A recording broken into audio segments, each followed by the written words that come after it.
November ಬಳಿಕ ರಾಜ್ಯ ಸರ್ಕಾರ ಪತನ ಆಗುತ್ತೆ, ಡಿಸೆಂಬರ್ ಒಳಗೆ ಹೊಸ ಸಿಎಂ ಅಧಿವೇಶನವನ್ನ ನಡೆಸುತ್ತಾರೆ ಅಂತ ಗದಗದಲ್ಲಿ ಮಾಜಿ ಸಚಿವ ಬಿ ಶ್ರೀರಾಮುಲು ಬಿಗ್ ಬಾಂಬ್ ಸಿಡಿಸಿದ್ದಾರೆ. ಕಾಂಗ್ರೆಸ್ನಲ್ಲಿ ಗೊಂದಲ ಇದೆ, ಸರ್ಕಾರ ಬಿದ್ದೋಗುತ್ತೆ, ಕೊನೆಯ ಗಳಿಗೆಯಲ್ಲಿ ಮಲ್ಲಿಕಾರ್ಜುನ ಖರ್ಗೆ ಅವರೇ ಸಿಎಂ ಆದ್ರೂ ಆಗಬಹುದು ಅಂತ ಮಾಜಿ ಸಚಿವ ರಾಮುಲು ಸ್ಫೋಟಕ ಹೇಳಿಕೆಯನ್ನ ನೀಡಿದ್ದಾರೆ.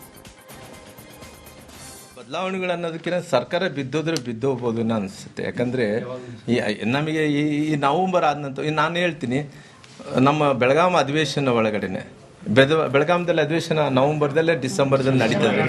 ಡಿಸೆಂಬರ್ ಒಳಗಡೆ ಹೊಸ ಮುಖ್ಯಮಂತ್ರಿ ಬೆಳಗಾವಿ ಅಧಿವೇಶನದಲ್ಲಿ ಇರ್ತಾನೆ ನೋಡ್ರಿ, ಅಷ್ಟು ಮಟ್ಟಿಗೆ ಹೇಳ್ತೀನಿ. ಡಿಸೆಂಬರ್ ಒಳಗಡೆ ಹೊಸ ಮುಖ್ಯಮಂತ್ರಿಗಳು ಇರ್ತಾರೆ. ಯಾರನ್ನೋದು ನನಗೆ ಅವ್ರು ಹೇಳಿದಾರಲ್ರಿ, ಅವ್ರು ಆಗ್ತಾರೋ ಇವ್ರು ಆಗ್ತಾರೋ ದಲಿತರಾಗ್ತಾರೋ ಇನ್ನೊಬ್ರು ಆಗ್ತಾರೋ ಅವರಷ್ಟು ಅವರೇ ಎಲ್ಲ ಗೊಂದಲ ಮಾಡಿಕೊಂಡು ಸರ್ಕಾರನೇ ಬಿದ್ದು ಹೋಗುತ್ತೆ ನಮ್ಗೆ ಗೊತ್ತಿಲ್ಲ. ಅಲ್ಲಿ ಅಂತೂ ಬೆಳಗಾಮದಲ್ಲಿ ಅಧಿವೇಶನ ನಡಿ ಅಂತ ಹೇಳಿ ಹೊಸ ಮುಖ್ಯಮಂತ್ರಿ ಇರ್ತಾರ್ರಿ. ಮುಖ್ಯಮಂತ್ರಿ ಯಾರು ಅವ್ರು ಹೇಳ್ತಾ ಇರಲ್ರಿ, ಇನ್ನು ಇವನು ಅವ್ರಿಗೆ ಸೃಷ್ಟಿ ಮಾಡ್ಕೊಂಡಾರ, ಯಾರು ಮಾಡ್ತಾರೋ ನೋಡೋಣ. ಡಿ ಕೆ ಶಿವಕುಮಾರ್ ಆಗ್ತಾರ ಅಥವಾ ದಲಿತರು ಯಾರು ಆಗ್ತಾರಂತ ಅಲ್ಲ, ಇಲ್ಲ ಅಂದ್ರೆ ಮಲ್ಲಿಕಾರ್ಜುನ್ ಖರ್ಗೆ ಅವರೇ ಬಂದ್ರೆ ಏನ್ ಮಾಡ್ತಿ? ಲಾಸ್ಟ್ ಕೊನೆಗಳಿಗಪ್ಪ ನಾನು ಒಂದ್ಸಲ ಮುಖ್ಯಮಂತ್ರಿ ಆಗ್ತೀನಿ ಅಂದ್ರೆ ಆತೆ ಬಂದ್ಬಿಟ್ಟು ಏನ್ ಮಾಡಕ್ಕಾಗುತ್ತೆ? ನೋಡೋಣ. ಹಂಗೆ ಅನಿಸ್ತೈತೆ ಲಾಸ್ಟ್ ಅವ್ರೆ. ನನ್ಗಿರೋಂತ ಪ್ರಕಾರ ಅವರೇ ಬಂದ್ರೆ ಬರ್ಬೋದೇನೋ ಅನ್ಸುತ್ತೆ. ರಾಜ್ಯ ಕಾಂಗ್ರೆಸ್ನಲ್ಲಿ ಕುರ್ಚಿ ಕದನ ಜೋರಾಗಿದ್ದು ಡಿಕೆ ಶಿವಕುಮಾರ್ ಮಾತು ಒಂದೊಂದು ರೀತಿ ಇದೆ. ಎಲ್ಲಿ ಅವರು ಸನ್ಯಾಸಿ ಆಗ್ತಾರೇನೋ ಅಂತ ಅನ್ಸುತ್ತೆ ಅಂತ ಮಾಜಿ ಸಚಿವ ರಾಮುಲು ಗದಗದಲ್ಲಿ ಹೇಳಿದ್ದಾರೆ. ಒಂದು ಕಡೆಗೆ ಹೇಳ್ತಾರೆ ಹೈಕಮಾಂಡ್ ನಿರ್ಧಾರವೇ ಫೈನಲ್ ಅಂತ, ಸಿದ್ದರಾಮಯ್ಯ ಹೇಳ್ತಾರೆ 5 ವರ್ಷ ನಾನು ಸಿಎಂ ಅಂತ. ಈ ಕಿತ್ತಾಟದಲ್ಲಿ ಇವರು ಈಗಾಗಲೇ 2.5 ವರ್ಷ ಕಳೆದಿದ್ದಾರೆ. ರಾಜ್ಯದಲ್ಲಿ ಅಭಿವೃದ್ಧಿ ಕೆಲಸ ಆಗ್ತಾ ಇಲ್ಲ ಅಂತ ರಾಮುಲು ವಾಗ್ದಾಳಿ ನಡೆಸಿದ್ದಾರೆ. ಮುಖ್ಯಮಂತ್ರಿಗಳು ಆಗ್ಬೇಕಂತ ಇದ್ದಾರೋ ಅವರು ಒಂದೊಂದು ಕಡೆ ಒಂದೊಂದು ಸ್ಟ್ಯಾಂಡ್. ಇವತ್ತಿನ ಮಾತಾಡೋ ಮಾತುಗಳು ನೋಡಿದ್ರೆ ಅವ್ರೇನಲ್ಲಿ ಎಲ್ಲನೇ ಒಂದು ಕಡೆ ಸನ್ಯಾಸ ಆಗಿಬಿಡ್ತಾ ಇರೋಣ ಅನಿಸ್ತೈತೆ. ಡಿ ಕೆ ಶಿವಕುಮಾರ್ ಅವರು ಒಂದು ಕಡೆ ಹೇಳ್ತಾರ ನನಗೆ ಹೈಕಮಾಂಡೇ ಫೈನಲ್, ಅವ್ರು ಹೇಳಿದಂಥ ಮಾತೇ ನಾನು ಫೈನಲ್ ಅಂತ ಹೇಳ್ತಾನೆ. ಒಂದು ಕಡೆ ಏನು ಹೇಳ್ತಾರೆ, ಇಲ್ಲ ನನಗೆ ಅವಾಗ ಸಂದರ್ಭದಲ್ಲಿ ಅವಕಾಶ 2.5 ವರ್ಷಗಳ ನಂತರ ಅವಕಾಶ ಮಾಡಿಕೊಡ್ತೀವಿ ಅಂತ ಹೇಳಿದ್ರು.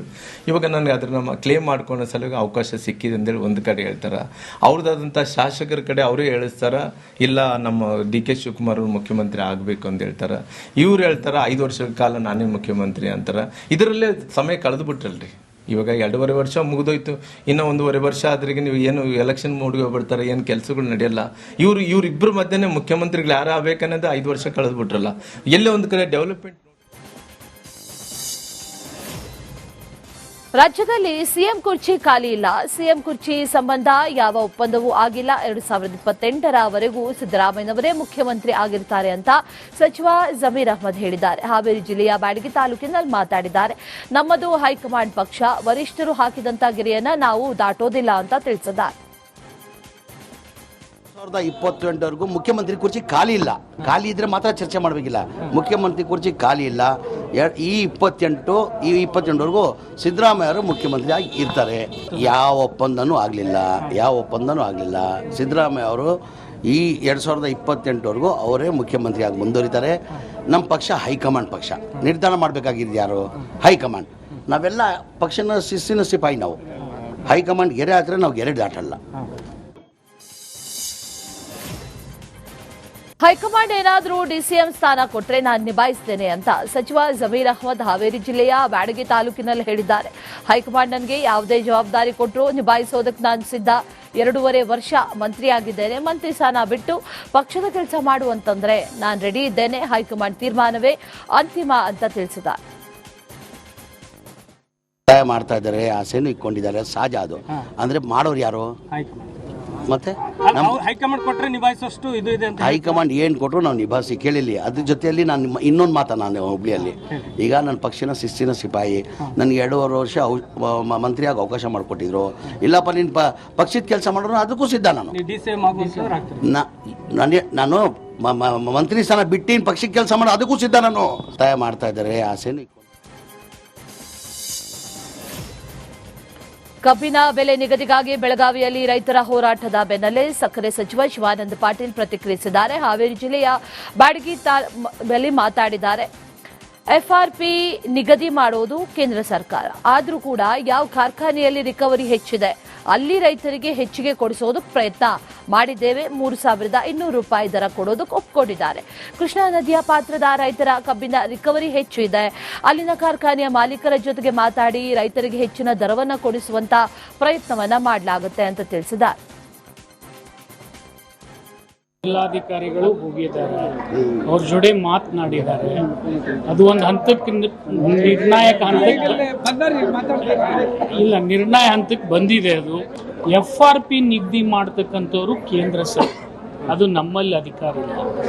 ಆದರೂ ಕೂಡ ನಾವು ಯಾವ ಕಾರ್ಖಾನೆಯಲ್ಲಿ ಹೆಚ್ಚಿಗೆ ರಿಕವರಿ ಇದೆ ಅವ್ರಿಗೆ ಹೆಚ್ಚಿಗೆ ಕೊಡಿಸ್ಬೇಕು ಅನ್ನುವಂಥ ಹಂತಕ್ಕೆ ಮಾತುಕತೆ ನಡೀತಾ ಇದೆ. PC ಮತ್ತು SP ಅವರು ಹೋಗಿ 3,200 ರೂಪಾಯಿ ಕೊಡಿಸ್ತಕ್ಕಂಥ ಒಂದು ನಿರ್ಣಯಕ್ಕೆ ಬಂದಿದ್ದಾರೆ. ಜಿಲ್ಲಾಧಿಕಾರಿಗಳು ಹೋಗಿದ್ದಾರೆ.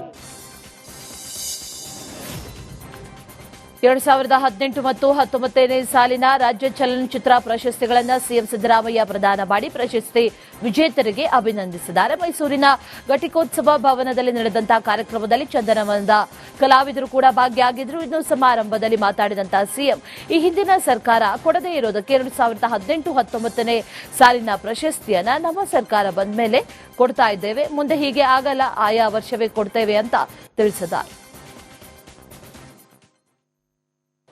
2018-19 ಯಾಕೆ ಇಷ್ಟು ವರ್ಷ ಆದರೂ ಕೂಡ ಮಾಡಲಿಲ್ಲ ಅಂತಕ್ಕಂಥ ಪ್ರಶ್ನೆ ಸಾಮಾನ್ಯವಾಗಿ ಉದ್ಭವ ಆಗ್ತದೆ. ಒಂದು ಕಾರಣ, ಹಿಂದಿನ ಸರ್ಕಾರದವರು ಮಾಡಲಿಲ್ಲ.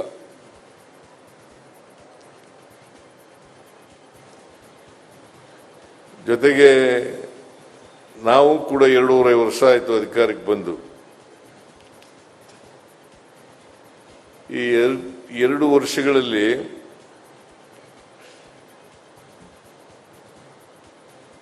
ಹದಿನೆಂಟು 19 ಚಲನಚಿತ್ರ ಪ್ರಶಸ್ತಿ ಪ್ರದಾನ ಮಾಡಬೇಕಾಗಿತ್ತು. ಕಾರಣಾಂತರದಿಂದ ವಿಳಂಬ ಆಯಿತು.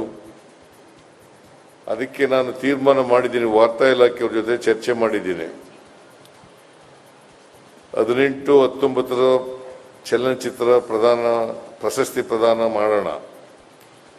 ಕೆಲವೇ ದಿನಗಳಲ್ಲಿ ಶೀಘ್ರವಾಗಿ 20-21ನೇ ಚಲನಚಿತ್ರ ಪ್ರಶಸ್ತಿ ಪ್ರದಾನವನ್ನ ಮಾಡ್ತೇವೆ ಅಂತಕ್ಕಂಥ ಮಾತುಗಳನ್ನು ಕೂಡ. ಸರ್ಕಾರಿ ಹಿರಿಯ ಪ್ರಾಥಮಿಕ ಶಾಲೆ ಸಿನಿಮಾಗೆ ಅತ್ಯುತ್ತಮ ಮನೋರಂಜನಾ ಚಿತ್ರ ಪ್ರಶಸ್ತಿ ಬಂದಿದ್ದು ಖುಷಿಯಾಗಿದೆ ಅಂತ ನಿರ್ದೇಶಕ ರಿಷಬ್ ಶೆಟ್ಟಿ ಹೇಳಿದ್ದಾರೆ. ಈ ಪ್ರಶಸ್ತಿಯನ್ನ ಎಲ್ಲ ಸರ್ಕಾರಿ ಶಾಲೆಯ ಮಕ್ಕಳಿಗೆ ಅರ್ಪಿಸುತ್ತೇನೆ. ಇನ್ನು ಮೈಸೂರಲ್ಲಿ ಈ ಕಾರ್ಯಕ್ರಮವನ್ನು ಆಯೋಜಿಸಿದ್ದು ಖುಷಿ ಕೊಟ್ಟಿದೆ ಅಂತ ತಿಳಿಸಿದ್ದಾರೆ. ಸೊ ಆಗಿದೆ, ಒಂದು 6 ವರ್ಷ 7 ವರ್ಷ ಆಗ್ತಾ ಬಂತು. ಪ್ರಶಸ್ತಿ ಸಮಾರಂಭ ಆಗಿರೋದು ಅದು ಮೈಸೂರಲ್ಲಿ ಆಗಿರೋದು ಬಹಳ ಖುಷಿ ಇದೆ. ಮಾನ್ಯ ಮುಖ್ಯಮಂತ್ರಿಗಳು ಮೈಸೂರಲ್ಲೇ ಸರ್ಕಾರಿ ಸಿನಿಮಾವನ್ನು ನೋಡಿದ್ರು. ಹಾಗಾಗಿ ಮೈಸೂರು ಕನ್ನಡ ಚಿತ್ರರಂಗಕ್ಕೆ ಯಾವತ್ತೂ ತುಂಬಾ ಒಂದು ಅವಿನಾಭಾವ ಸಂಬಂಧ. ಸಿನಿಮಾದಲ್ಲಿ ಸ್ಟುಡಿಯೋಗಳಿದ್ದಂಥದ್ದು ಕಾಲಗಳಾಗ್ಬೋದು ಅಥವಾ ಹಲವಾರು ಸಿನಿಮಾಗಳು ಇಲ್ಲಿ ಚಿತ್ರೀಕರಣ ಆಗಿರೋದು, ಮತ್ತೆ ತುಂಬಾ ಕಲಾವಿದರುಗಳು ಮೈಸೂರು ಭಾಗದಿಂದ ಬಂದಿರುವಂಥದ್ದು. ಹಾಗಾಗಿ ಇಲ್ಲಿ ಸಮಾರಂಭ ತುಂಬಾ ವಿಶೇಷ ಅನ್ಸುತ್ತೆ. ಸೊ ಬಹಳ ಖುಷಿ ಇದೆ. ಸರ್ಕಾರಿಗೆ ಅತ್ಯುತ್ತಮ ಮನೋರಂಜನಾ ಚಿತ್ರ ಪ್ರಶಸ್ತಿ ಬಂದಿದೆ. ಸೊ ಹಾಗಾಗಿ ನನ್ನ ಇಡೀ ತಂಡಕ್ಕೆ ನಾನು ಧನ್ಯವಾದಗಳನ್ನ ಹೇಳೋದಕ್ಕೆ ಇಷ್ಟಪಡ್ತೀನಿ. 2018